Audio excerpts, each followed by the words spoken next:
खुशियों की है जुबां, चल दे तू चल दे कारवां, वो है जहां, लगती है जैसे आसमां, वो है यही वो रोशनी, तेजस्विनी तेजस्विनी तेजस्विनी तेजस्विनी तेजस्विनी तेजस्विनी तेजस्विनी।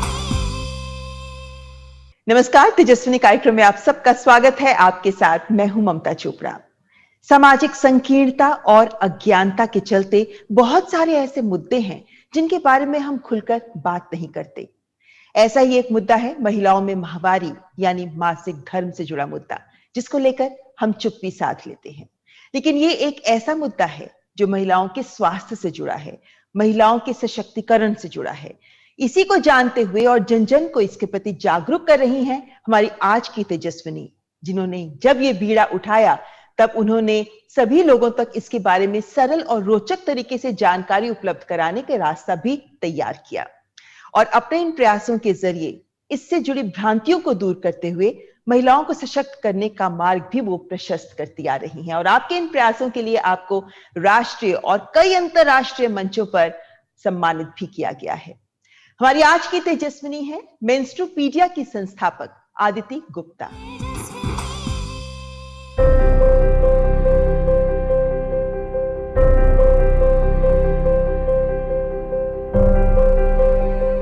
महिलाओं में पीरियड्स यानी मासिक धर्म के मुद्दे पर खुलकर बात करना वर्जित माना जाता है।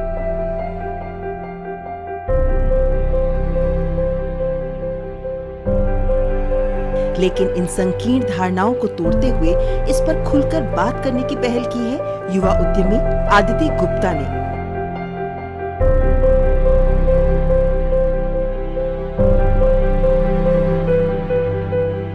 क्वालिफाइड इंजीनियर आदिति को जब कॉलेज में इस मुद्दे पर रिसर्च करने का मौका मिला तो जमीनी सच्चाई की कटुता ने उन्हें इस मुद्दे पर महिलाओं और उनके परिवारों को जागरूक करने के लिए प्रेरित किया और उन्होंने बना डाली वेबसाइट मेंस्ट्रुपीडिया। सरल और रोचक तरीके से इसे समझाने के लिए भी उन्होंने तैयार की कॉमिक मेंस्ट्रुपीडिया, जो देश भर की क्षेत्रीय भाषाओं में मौजूद है ताकि कोई भी प्रदेश पीछे न छूटे। यही नहीं, चीन, हंगरी, स्पेन, नेपाल आदि कई देशों की भाषा में भी ये उपलब्ध है। इस मुद्दे पर आगे कदम बढ़ाते हुए आदिति अब लड़कों की सेक्स एजुकेशन पर भी काम कर रही है। साथ ही एनजीओज और स्कूल टीचर्स को भी इस मुद्दे पर ट्रेन करने के लिए ट्रेनिंग मटेरियल तैयार करती हैं। ब्लॉग्स के जरिए और हेलो पीरियड्स पहल के जरिए लगातार इस मुद्दे को विमर्श के केंद्र में रखती हैं। ग्रामीण क्षेत्रों और गरीब घरों की लड़कियों तक भी जागरूकता की रोशनी पहुंचा रही है। इस मुहिम के लिए उन्हें राष्ट्रीय और अंतर्राष्ट्रीय मंच तक पुरस्कृत किया गया है। फोर्ब्स के 30 अंडर 30 की फहरिस्त में वो शामिल हैं, तो वहीं बीबीसी की 100 दमदार औरतों की लिस्ट में भी उनका नाम आया। वर्ल्ड इकोनॉमिक फोरम के एक विशेष सत्र के लिए भी वो आमंत्रित की गईं और देश की संसद में भी इस मुद्दे पर चर्चा का हिस्सा बनी। महिलाओं को माहवारी पर जागरूकता के जरिए सशक्त बनाने के प्रयास में जुटी मेंस्ट्रुपीडिया की संस्थापक आदिति गुप्ता हैं हमारी आज की तेजस्विनी। तो आइए करते हैं मुलाकात आदिति गुप्ता से। आदिति, बहुत बहुत स्वागत है आपका हमारे इस कार्यक्रम में। नमस्ते, थैंक यू सो मच। बहुत खुश हूं आपसे। हम ये देखते आए हैं हमेशा कि माहवारी, मासिक धर्म, मेंस्ट्रुएशन, पीरियड्स, ये कुछ ऐसी बातें हैं जिन पर आज भी इतने पढ़े लिखे होने के बाद भी महिलाएं या घरों में लोग इसके बारे में बात करना ही नहीं चाहते।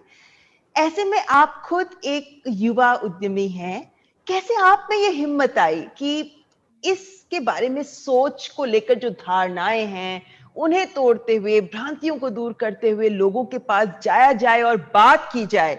ये हिम्मत आप में कहां से आई? ये हिम्मत मुझ में आई है अपने खुद के एक्सपीरियंस से।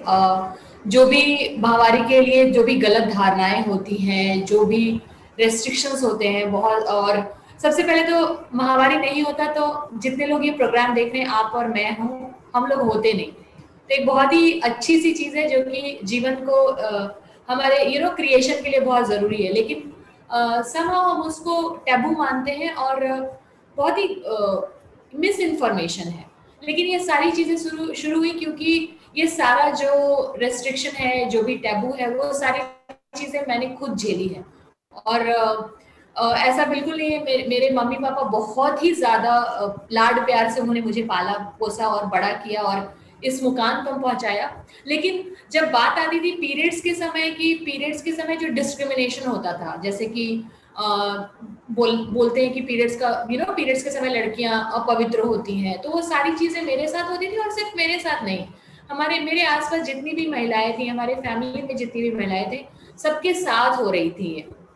और उसी तरह मैं बड़ी हुई, किसी को ये नहीं पता था कि महामारी क्यों आती है, किस लिए आती है, लेकिन सबको ये पता था कि इसके बारे में बात नहीं करनी है। बड़ा ही एक फनी चीज है ये। लेकिन एक्चुअली पहली बार जब मैंने और काफी रेस्ट्रिक्शंस हुआ करते थे, जैसे कि पीरियड्स के समय किसी और फैमिली मेंबर के बेड पे नहीं बैठ सकते हैं। मुझे सैनिटरी पैड का एक्सेस नहीं था, इसलिए नहीं कि हम खरीद नहीं सकते थे, बट इसलिए क्योंकि अगर पीरियड्स के बारे में ही बात करना बिल्कुल टैबू है, तो कोई भी एक मेडिकल स्टोर से पैड जाके लाना ही एक बहुत बड़ा शर्मनाक एक एक्टिविटी हुआ करता था। तो वैसे ये बात तो आज के दौर में भी ये सब चीजें एप्लीकेबल हैं, और ये हैरानी की बात है, भारत में नहीं अन्य विकसित देशों में भी ये सोच ये कि खुल के बात ना की जाए। बहुत सारे देश हैं जिसमें ये प्रेवलेंट है। हमारे देश में भी छोटी छोटी जगहों पर हम देखते हैं आदित्य, ये अनुभव सबके साथ हुआ है। सैनिटरी पैड खरीदने के लिए जाना, दुकान पे कोई है तो नहीं, ये बात का ध्यान रखना, फिर दुकानदार भी उसको काले पॉलिथीन में रैप करके आपको देगा। यानी ये जो सोच है, इसको किस किस स्तर तक बदलना पड़ेगा, ये बहुत बड़ा काम है। तो आपने इस मुहिम की जिम्मेदारी उठाई, किस तरह से आप इसका बीड़ा उठाकर आगे बढ़ रही हैं? क्या कुछ कर रही हैं आप कि समाज में ये सोच बदले कि मेंस्ट्रुएशन एक बायोलॉजिकल प्रोसेस है? करेक्ट। तो सबसे पहले तो ये हमें समझना पड़ेगा कि ये एक इनहेरेंट शेम होता है, एक ह्यूमन बिहेवियर है जिसकी वजह से हम अनकंफर्टेबल हैं। इनफैक्ट अभी लड़कियों को पीरियड्स क्लास 5 में आना शुरू हो गए हैं, लेकिन अगर आप जांच करेंगे जितने भी एजुकेशनल करिकुलम है, कोई भी स्कूल उठा लीजिए, कोई भी बोर्ड उठा लीजिए, स्कूल में जो चैप्टर है वो आना शुरू होता है 7th, 8th, 9th और 10th में, और ज्यादातर बार ये सारे चैप्टर स्किप कर दिए जाते हैं। तो एक कह सकते हैं कि एक एडोलेसेंट हेल्थ के ऊपर तो हम काफी ध्यान दे रहे हैं एज अ कंट्री, लेकिन सेक्स एजुकेशन जो है वो हमारे कंट्री में काफी मेस्ड अप है। और वो चीज है जो कि मेंस्ट्रुपीडिया के द्वारा हम चेंज कर रहे हैं, और हम ऐसे कर रहे हैं कि हम कॉमिक के द्वारा बच्चियों को पीरियड्स के बारे में बताते हैं, क्योंकि हम समझते हैं कि हम सेंसिटिव नेशन है और हमें झिझक है बात करने की। लेकिन क्या हम एक इन्वायरमेंट क्रिएट कर सकते हैं जहाँ पे कि लोग कंफर्टेबल हो जाए पीरियड्स के बारे में बात करना और सीखना और सिखाना? और हम अभी तो 11,000 स्कूलों के साथ काम कर रहे हैं, और सारे ही भारतीय लैंग्वेज में हमारी किताब है। और तो इंफॉर्मेशन बहुत इंपॉर्टेंट है। पहला तो अक्नॉलेज करना पड़ेगा कि लोग अनकंफर्टेबल होते हैं, तो वो डिसकंफर्ट को कैसे हटाया जाए। और कॉमिक बुक एक अच्छा टेक्निक होता है, क्योंकि उसमें कैरेक्टर्स हैं जो कि रियल लाइफ स्टोरी, आपकी स्टोरी मेरी स्टोरी काफी कॉमन है। जैसे कि पहली बार पीरियड्स आया था तो हम डर गए थे, हम अगर पैड लेने गए तो बहुत सारे सिमिलर एक्सपीरियंस है कि मेडिकल स्टोर वाले जो अंकल हैं उन्होंने पॉलिथीन बैग में रैप करके दिया था। और आदित्य, आपने बताया कि आपके साथ भी ये हुआ, आप इंजीनियरिंग ग्रेजुएट हैं, आपके फैमिली में भी सब पढ़े लिखे हैं, अब बड़े ओहदों पर हैं, लेकिन उसके बावजूद ये बात, और ये सब घर की कहानी है, किसी एक घर की नहीं, ये हर घर की कहानी है।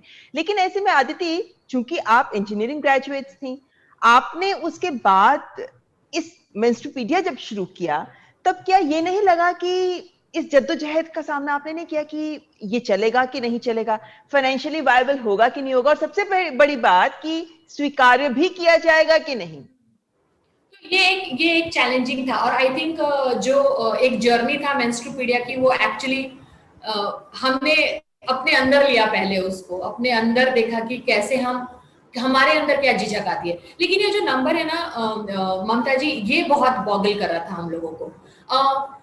ठीक है, एक सामाजिक प्रॉब्लम है, हम मानते हैं इस बात को, बहुत सारे लोग इसको लड़कियों का प्रॉब्लम देखते हैं, लेकिन ये एक्चुअली ह्यूमन राइट्स प्रॉब्लम है। आई थिंक मेरा परसेप्शन पीरियड्स के बारे में पहली बार तब चेंज हुआ जब मैंने पहली बार किसी एक मेल पर्सन से इसके बारे में खुलकर बात हुई, और ये मेल पर्सन जो है वो तुहीन पॉल है, मेरे बैचमेट थे उस टाइम पे।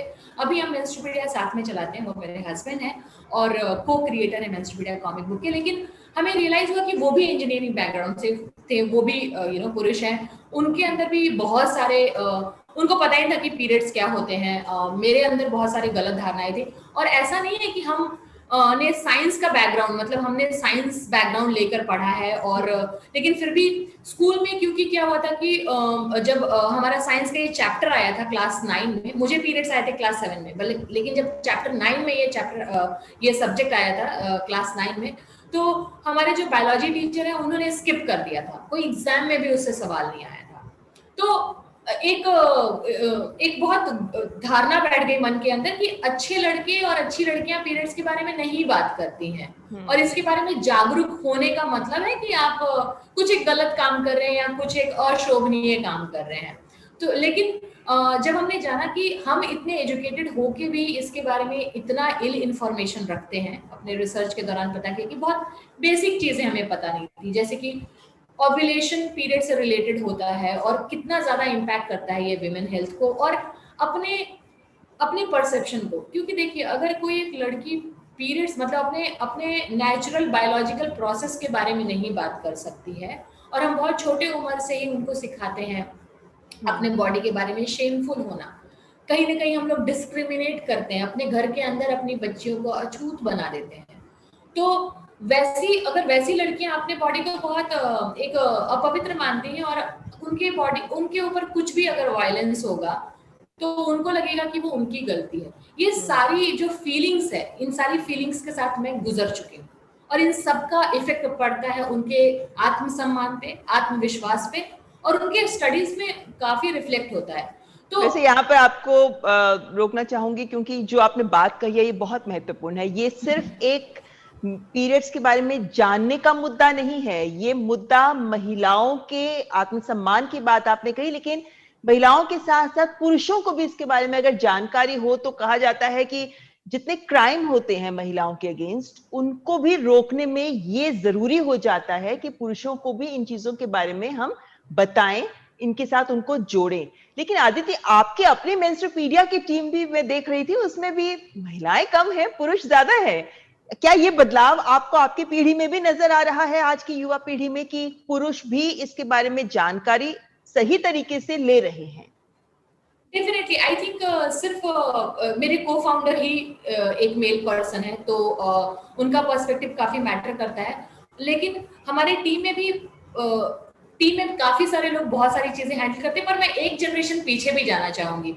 मैं बदलाव देख रही हूँ मम्मियों के अंदर, मैं बदलाव देख रही हूँ अपने परिवार के अंदर। मेरी मम्मी, जब हम मेंस्ट्रुपीडिया पे काम कर रहे थे, तो मेरी मम्मी वो एडिटर रह चुकी हैं हमारे, जो भी मटेरियल बना रहे थे, क्योंकि हमें पता था कि हम एक झारखंड से छोटे जगह से आते हैं, तो अगर मेरे घर में ये एक्सेप्टेबल नहीं है, हमें चाहिए था कि कोई भी लड़की इसको किताब को खोलकर अपने फैमिली के अंदर पढ़ ले। लेकिन अगर मेरे फैमिली के अंदर एक्सेप्टेबल नहीं है तो मैं और लोगों को नहीं बोल सकती हूँ। तो हमारी दोनों की मम्मियाँ इस प्रोजेक्ट के साथ इन्वॉल्व हैं। अभी जो हम एक चेंज जो हम देख रहे हैं, वो ये देख रहे हैं कि जितना ज्यादा अगर आप लोगों को कंफर्टेबल करेंगे इन सारे टैबू टॉपिक के बारे में बात करना, रादर देन ब्लेम करना कि वो बात नहीं करते या इनसेंसिटिव है। लेकिन इनसेंसिटिव मेन हम तो रेज कर रहे हैं ना एज अ सोसाइटी।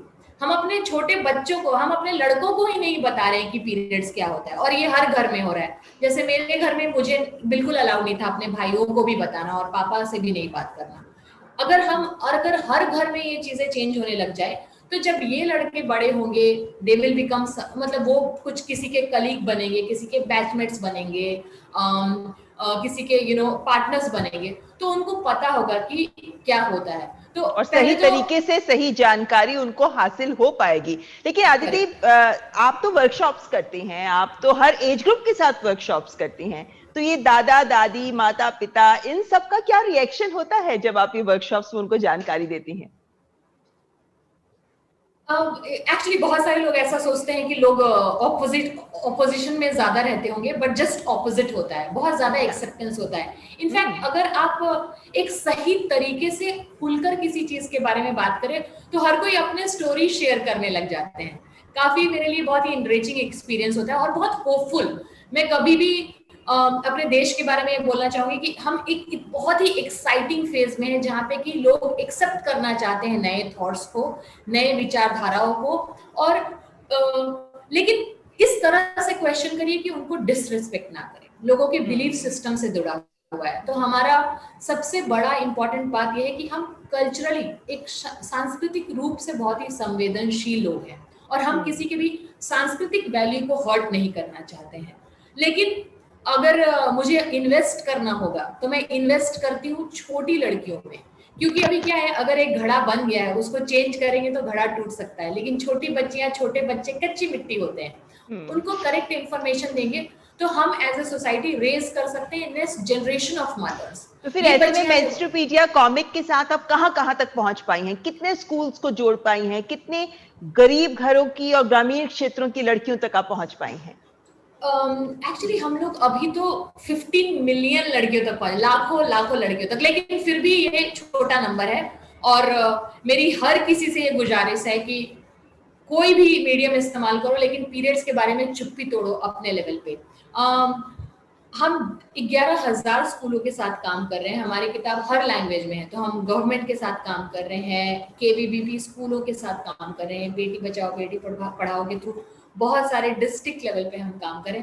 लेकिन मजे की बात ये भी है कि ये किताब हमने बनाई थी, मेंस्ट्रुपीडिया या हमारा जो मटेरियल हमने बनाई थी कि ये इंडिया या फिर साउथ एशियन सब कॉन्टिनेंट में इस्तेमाल होगा, लेकिन 7 अलग अलग देशों में लोकली प्रिंट होते हैं, और वहां पे लड़कियां पीरियड्स के बारे में पढ़ती हैं और लोग सीखते हैं और सिखाते हैं। तो साउथ अमेरिका हो गया, अफ्रीका हो गया, चाइना हो गया, बांग्लादेश हो गया, इन सारे जगह पर ये जो हमने एक 9 साल की अदिति गुप्ता जो कि गढ़वा झारखंड में बढ़ रही है, जिसको कि पीरियड्स के बारे में हमने सिखाने के लिए बताया था, वो और भी बहुत जगह जाके पीरियड्स के बारे में वो टेक्निक से पीरियड्स के बारे में बताया जा रहा है, और कंफर्टेबल तरीके से, ऐसे तरीके से जो जहाँ पे लोग कंफर्टेबल फील करें और ऑफेंडेड ना हो इस इंफॉर्मेशन। और ये सबसे बड़ा चैलेंज है इस मुद्दे को लेकर, जिसको आपने पार किया। आदिति, आपसे बातचीत जारी रखेंगे, लेकिन कार्यक्रम में फिलहाल यहाँ रुकेंगे एक ब्रेक के लिए, लेकिन ब्रेक के बाद आदिति से बातचीत का सिलसिला जारी रहेगा। आप देखते रहे तेजस्विनी।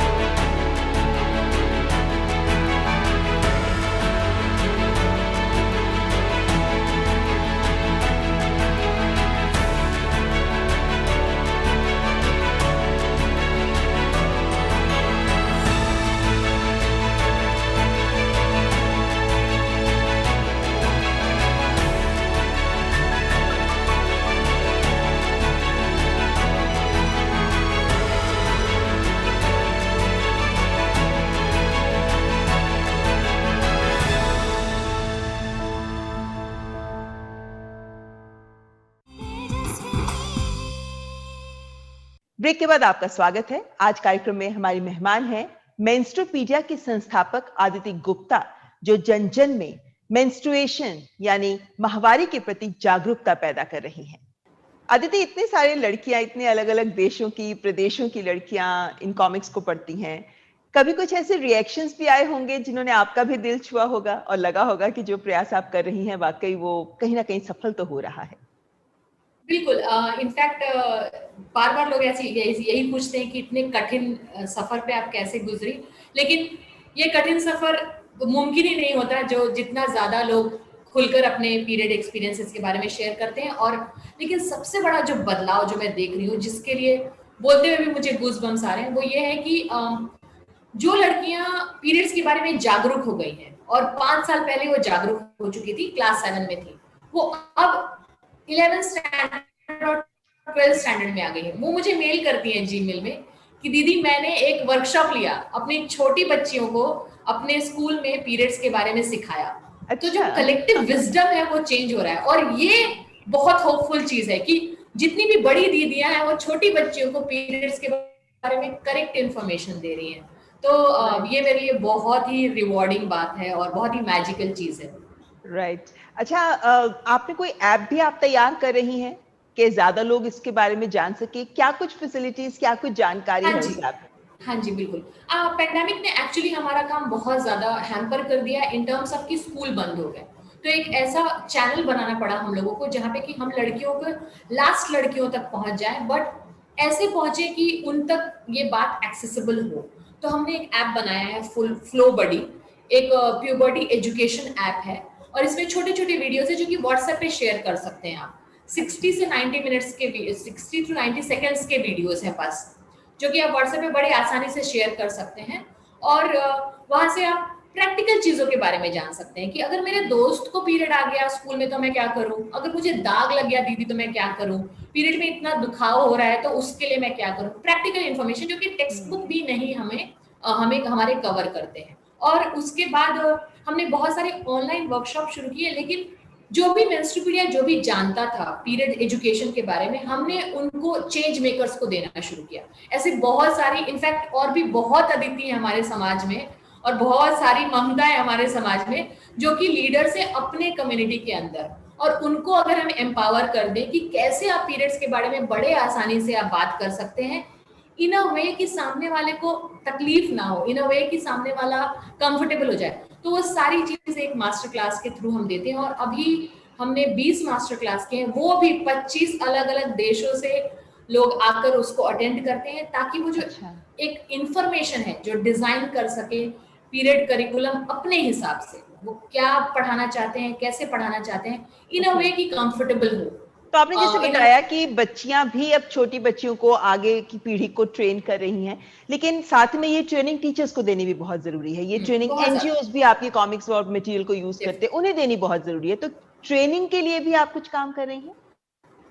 डेफिनेटली। तो हम लोग कैपेसिटी बिल्डिंग बहुत ज्यादा करते हैं। अगर हमको और बाय द वे ये कैपेसिटी बिल्डिंग का बाकी सारा मटेरियल, अगर इवन इफ कि आप हमारे से गेट इन टच नहीं हो रही, ये सारा मटेरियल आपको ऑनलाइन मिल जाएगा। आप बड़े ही हाई डेफिनेशन क्वालिटी में डाउनलोड कर सकते हैं, डिप्लॉय कर सकते हैं, और लोग कर रहे हैं। लेकिन हम गवर्नमेंट के साथ काम करते हैं, एनजीओ के साथ काम करते हैं, आंगनबाड़ी महिलाओं के साथ काम करते हैं, और उनको सिखाते हैं कि पीरियड्स के बारे में आप इवन हेल्थ सुपरवाइजर्स को भी, कि कैसे आप पीरियड्स के बारे में बातें कर सकती हैं, अनीमिया को कैसे टैकल किया जा सकता है, पीरियड पॉवर्टी को कैसे टैकल किया जा सकता है, यूटीआई यूरिनरी ट्रैक्ट इन्फेक्शन बड़ा ही कॉमन सा होता है। तो न्यूट्रिशन और हाइजीन से रिलेटेड चीजों के बारे में हम एनजीओ के लोगों को और एजुकेटर्स को बहुत ज्यादा ही सेंसिटाइज करते हैं, ताकि सही टाइम पे भी, बिकॉज मेंस्ट्रुएशन सिर्फ सोसाइटल प्रॉब्लम नहीं है, ये हेल्थ रिलेटेड भी बहुत सारे इश्यूज को जन्म देता है, और रिप्रोडक्टिव हेल्थ को भी बहुत अफेक्ट करता है। और आपने आई थिंक एक बार कहा था, आपने कई जगह इनफैक्ट आपने इस बात को सामने रखा है कि menstruation is directly related to economy, हमारी अर्थव्यवस्था पर भी प्रभाव डलता है इसका। कैसे?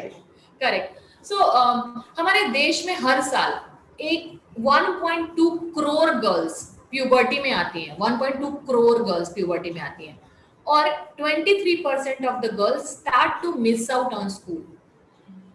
या तो टॉयलेट्स नहीं बनी हुई, जिसके लिए हमारे ऑनरेबल प्राइम मिनिस्टर ने बहुत सारा काम किया है, and we are very grateful for it. Toilets के अभाव में, सैनिटरी सप्लाई के अभाव में, और पीरियड्स आने का मतलब लोगों को लगता है कि अब लड़की मैरिजेबल एज की हो गई है, तो वो उनको घर से बाहर ही नहीं भेजते हैं। तो 23% of the girls drop out हो रही है, मतलब लाखों लड़कियां आपके देश में पढ़ नहीं रही हैं, क्योंकि वो एक बहुत हेल्दी प्रोसेस से गुजर रही हैं, पीरियड्स ना आए तो प्रॉब्लम है। तो अगर 23% ऑफ लड़कियां यहीं पे ड्रॉप आउट हो गई हैं, तो आपकी जितनी भी लड़कियां आगे बढ़ रही हैं और वो जॉब कर रही हैं, जैसे कि मैं और आप आके जॉब कर रहे हैं, अगर देखें आगे बढ़ते हुए, अगर हम देखें तो हमारे कंट्री में जो विमेन का लेबर फोर्स पार्टिसिपेशन रेशियो है, LFPR 10% से भी कम है, हमारे नेबरिंग कंट्री से भी कम है। तो ये सारा पार्टिसिपेशन, और देखा गया है कि जैसे ही विमेन का पार्टिसिपेशन रेशियो थोड़ा 1% भी आगे बढ़ता है, उसका डायरेक्ट इफेक्ट होता है हमारे जीडीपी पे। बिल्कुल। तो हमको अपनी लड़कियों को हम पढ़ा नहीं रहे, इसलिए नहीं कि हमारे पास स्कूल नहीं है, टॉयलेट्स नहीं है, इसलिए क्योंकि ये टैबू है, और इसका इफेक्ट पड़ता है हमारे बहुत सारे विमेन लीडर्स, वो लीडर नहीं बन पाई क्योंकि वो क्लास 9 और 10th में ड्रॉप आउट हो गई स्कूल से। और ये बड़ी बात रखी है आपने सामने कि कितना जरूरी है इन छोटी छोटी बातों पर ध्यान देना कि बच्चियों को माहवारी के समय हम उनको सपोर्ट करें, उनके मौके ना छीने, क्योंकि ये एक शरीर की एक प्रक्रिया है जिसको इसी तरह लेना चाहिए। लेकिन क्या जब देश के प्रधानमंत्री सैनिटरी पैड जैसे टर्म्स यूज करते हैं, क्या उससे आपकी मुहिम को फायदा होता है? क्योंकि एक संदेश जमीन तक कि भाई अब हम ₹1 में एक सैनिटरी पैड उपलब्ध करा रहे हैं। डेफिनेटली कुछ पॉजिटिव चेंजेस आए हैं जिसको कि मैं हाईलाइट करना चाहती हूँ, जैसे कि टॉयलेट्स बन रहे हैं, बेटी बचाओ बेटी पढ़ाओ के थ्रू बहुत सारी चीजें हो रही हैं। अभी रिसेंटली गुजरात में एक केस हुआ था जहाँ पे कि एक रेसिडेंशियल कॉलेज में लड़कियों को चेक किया गया था कि वो पीरियड्स पे हैं कि नहीं है। हाई कोर्ट में लोगों ने उसको उनके लॉ को चैलेंज किया और उनको फेवर में, ये सारी चीजें नहीं हो रही थी कुछ सालों से पहले। तो बड़ा यानी एक बदलाव नजर आ रहा है लोगों की सोच में और लोग इस बदलाव को स्वीकार भी करने लगे हैं। आदिति, वक्त थोड़ा कम है, लेकिन क्या संदेश देना चाहेंगे आप देश की बेटियों को और साथ ही माता पिता को, परिवारों को? मम्मी पापा को मेरे ये संदेश है कि अगर पीरियड्स नहीं होता तो आप नहीं होते, हम नहीं होते। अगर आप पीरियड के बारे में शर्मनाक महसूस करेंगे तो आपकी लड़की भी शर्मनाक महसूस करेगी। तो पीरियड्स के बारे में चुप्पी तोड़िए। ये समाज माहवारी के बारे में तब तक बात नहीं करेगा जब तक मैं और आप नहीं बात करेंगे। और अगर आप एक छोटी लड़की हैं और ये प्रोग्राम देख रही हैं और एक महिला है ये प्रोग्राम देख रही हैं, तो अगर कभी भी आपको ऐसा लगता है कि आपको दबाया जा रहा है या आपको आवाज उठाने की जरूरत है, तो आप अपने लिए आवाज उठाइए। Every time a women speaks for herself, वो और बहुत सारी औरतों के लिए खड़ी होती है। आपको लग रहा होगा कि आप सिर्फ अपने लिए खड़ी हो रही हो, लेकिन जब भी एक औरत आवाज उठाती है तो अपने बहनों के लिए आवाज उठाती है, अपने पूरे सोसाइटी के लिए आवाज उठाती है। बिल्कुल। और चलते चलते आदिति, आगे आप क्या करना चाहती हैं? आदिति, कहां तक विस्तार देना चाहती हैं इसे? क्योंकि मैंने सुना है कि अब आप लड़कों के लिए भी, क्योंकि उनके लिए भी प्यूबर्टी के बारे में जानना जरूरी होता है, सही एज पर सही जानकारी, क्या कर रही हैं आप? तो हम लड़कों को हमारे घरों में हमको बहुत सारी चीजें पता नहीं होती, बहुत अनकंफर्टेबल हो जाते हैं हम पीरियड्स के बारे में बात करना। वैसे ही लड़कों के इमोशनल रिक्वायरमेंट, उनके शरीर के साथ क्या हो रहा है, इसके बारे में भी हम अनकंफर्टेबल हो जाते हैं एज अ सोसाइटी उनसे बात करना। तो हम एक किताब बना रहे हैं गुलू, जो कि बताएगा कि लड़कियों के अराउंड कैसे बिहेव करना है, उनके शरीर के साथ क्या हो रहा है। एडिक्शन के बारे में बात करेंगे, बुलिंग के बारे में बात करेंगे, एक चैप्टर है पीरियड्स के बारे में भी। तो रादर देन कि हम ये बोलना कि यार हमारे समाज के जो मर्द हैं वो इनसेंसिटिव नहीं है, औरतों को नहीं समझते हैं, हम लोग मिलकर बच्चों पे, लड़कों को ऐसे मेल्स बनाएंगे जो कि सेंसिटिव हो और एक बेटर सोसाइटी की रचना कर सकें। जी, बहुत बेहतरीन काम कर रही हैं आप, और जिस बदलाव को लेकर आप आगे बढ़ रही हैं, जिस उम्मीद के साथ आप आगे बढ़ रही हैं, हम ये उम्मीद करते हैं आदिति कि वो तस्वीर, वो सपना सबका जरूर पूरा हो और एक जागरूक समाज भारत का जो बन रहा है और बन चुका है, उसको हम एक और आयाम उसमें जोड़ सकें कि इन विषयों पर भी खुलकर बात हो सके। बहुत बहुत शुक्रिया आदिति हमारे साथ बात करने के लिए। तो ये थी आदिति गुप्ता। मेंस्ट्रुएशन के बारे में बात करना जरूरी है, लेकिन ये एक विषय, ऐसा विषय है जो थोड़ा हटकर है। इसके बारे में भी सबको जागरूक करने की ही सोच के साथ हमने आज आदिति को इस कार्यक्रम में बुलाया। आपको हमारा ये एपिसोड कैसा लगा? आप अपने विचार हमारे साथ जरूर साझा करिए। हमारा ईमेल आईडी tejaswini.ednews@gmail.com। तो अगले हफ्ते फिर होगी मुलाकात एक और तेजस्विनी के साथ। नमस्कार।